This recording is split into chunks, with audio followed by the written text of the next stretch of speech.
name is Monique Trusclair Maddox, and I am a descendant of Catholic slaveholding. All four of my grandparents descend from this history.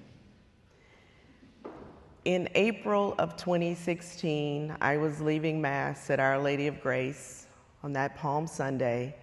I was greeted with an article from the New York Times that talked about Georgetown's ties to slavery. I saw pictures in that article, pictures of the cemetery where my father, my grandmother, my brother, my aunts and uncles are buried. This is no longer curiosity, it's now personal. And I run upstairs to my mother and say, "Mom, look at this. Look at what is in this article." And she then looked at that manifest along with me and saw the names of people from our hometown.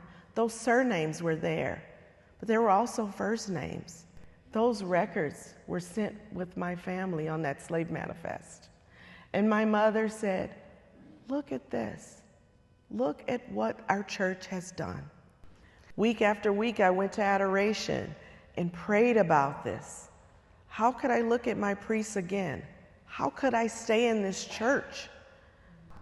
You could find me in the Adoration Chapel on my knees, praying for those priests who enslaved our families, praying for my ancestors and how they kept the faith, praying for understanding, wisdom, guidance, courage, consolation. This was the only way for me. That's what God told me at that moment, and that is why I do this work.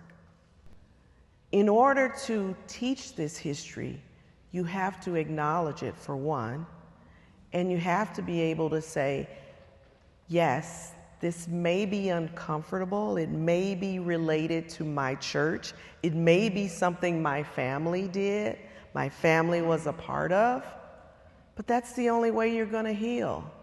This is not a story of shame. This is a story that has the opportunity for a happy ending of reconciling, showing what reconciliation looks like in our church.